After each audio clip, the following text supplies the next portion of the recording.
here in Germany, political parties are launching their campaigns for the general election that's due on February the 23rd. The snap vote was called after the collapse of the governing coalition. Friedrich Merz, the conservative CDU party candidate, is attending a meeting of his party's Bavarian sister party, the CSU. Now, he is tipped to be the next chancellor, because the CSU looks set to win the largest share of votes. Merz outlined his leadership plans, including fixing what he said is the critical state of the German economy and the need for tax return reforms.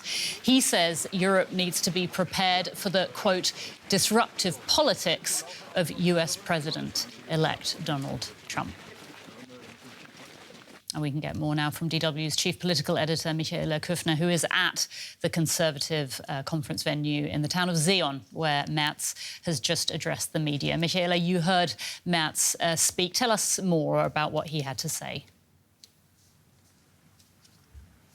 Absolutely. I mean, one look at the polls, his CDU-CSU around 30%, the strongest party. He is, according to the polls, the most likely man to become the next chancellor, and that's why we immediately put those questions about the disruption that Donald Trump is already announcing to him. And he basically answered on the very issue of regulation when it comes to social media. Here, of course, Elon Musk seen as interfering, recommending for Germans to vote for the far-right Alternative for Germany party.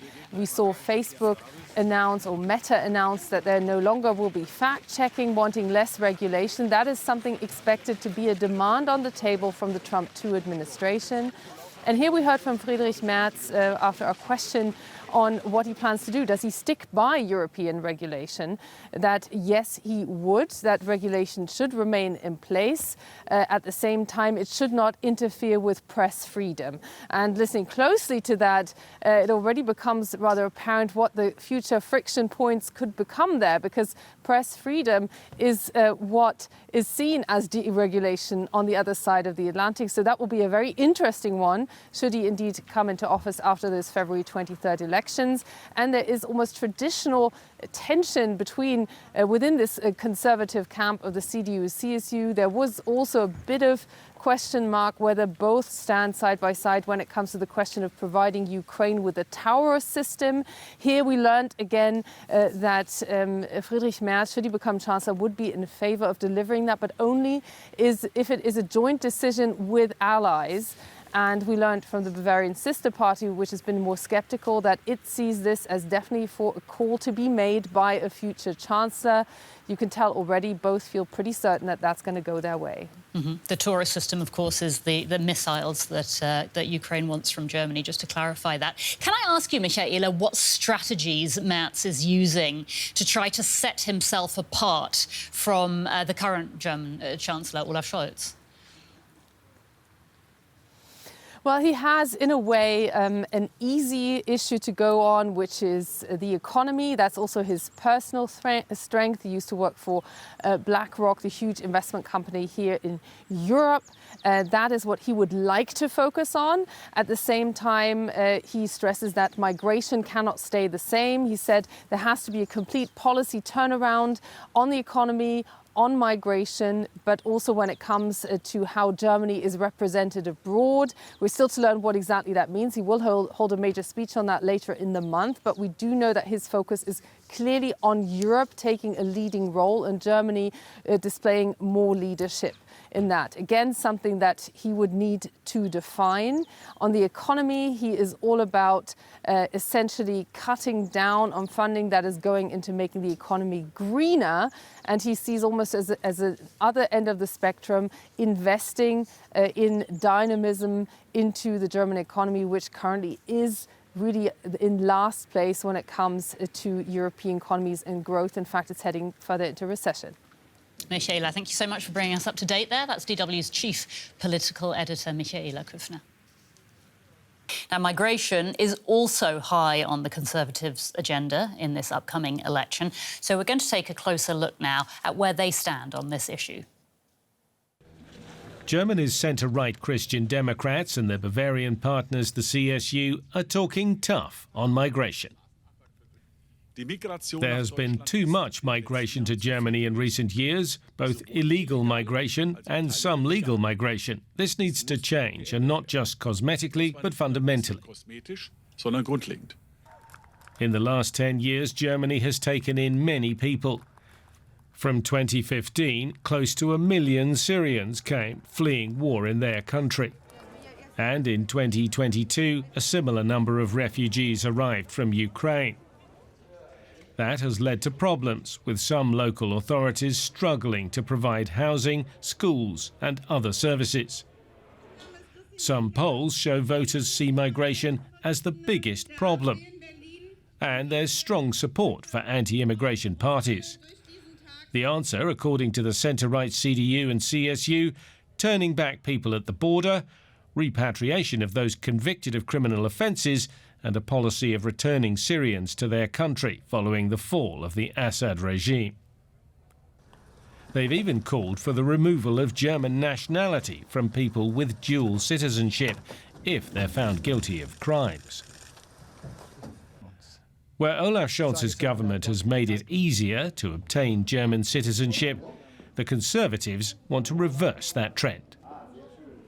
Turbo naturalisation has led to a fundamental change in our country. If we don't change it again, Germany will look different in 10 to 20 years. Some people want that, the Greens and the leftists, but we don't want it in this form.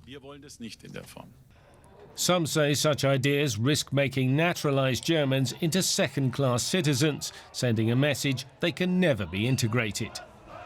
But in an electoral climate where the message of anti-immigration parties is attracting support, Germany's centre-right politicians clearly feel they need to tell voters they want tighter controls on who comes into the country and who can stay. Let's talk about this with Maximilian Pichl. He's a professor of social law at the Rhein-Main University of Applied Sciences. Welcome to DW. Thanks so much for your time today. Now, migration has, of course, been a major topic in Germany over the past decade. Tell us what you think about the way it is being debated by candidates in this current election campaign. I think we can observe a very radicalized migration discourse. Even with nationalistic attitudes, migration is purely seen under security issues. And this was a long way to go, because in 2015, and you had these pictures, there was a welcome culture in Germany and many were open to migration. But now there's a very backsliding movement in Germany concerning the disenfranchisement of refugees and even the repatriation of people who have the German citizenship. You used the word radicalised discussion. Now, the far-right AfD party has been gaining support in Germany. How do you see that impacting the messaging of the main political parties on the topic of migration? Are they heating this discussion up?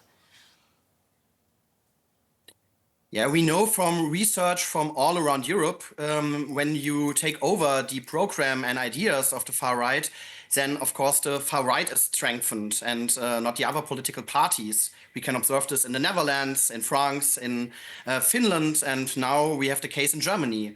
And the AfD is very strong in the polls, and many parties are overtaking their positions. And I think what is really new about this election campaign is that principles of democracy and the rule of law are openly questioned, even by parties like the Conservatives and the Social Democrats. Mm-hmm. Now, there is a good chance that the Conservative candidate, Friedrich Merz, could be the next German chancellor. If that happens, what would that mean for migration policy in Germany? Yeah, one of the instruments the Conservatives are proposing is the complete externalization of asylum procedures to third countries outside of Europe. So the aim is to have no one here, to have no asylum claims in Germany. And this is a very harsh attitude towards asylum policies in the last years.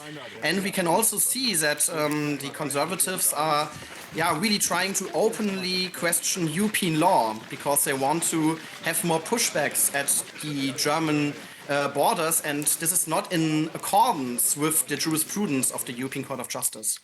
So you're talking about externalising asylum procedures, questioning EU laws.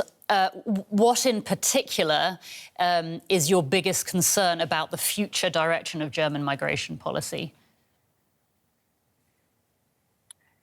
I mean, we can see this in this repatriation debate. Even people who are citizens of Germany are now under attack, because if they are committing crimes, then a repatriation is discussed. And I think this is a problem because these people are now discriminated. They are always under threats. And I think this is not a good atmosphere for a liberal democracy. And I think Germany is now in line with other countries in Europe, by, for example, Austria, where we maybe have now a far-right government, and maybe in some years there are also these possibilities. So I think now we need really a stop of these radicalized migration debates and a more fact-oriented and human rights-based approach. Maximilian Pichl, Professor of Social Law, thank you so much for your time. We really appreciate your insights. Thank you.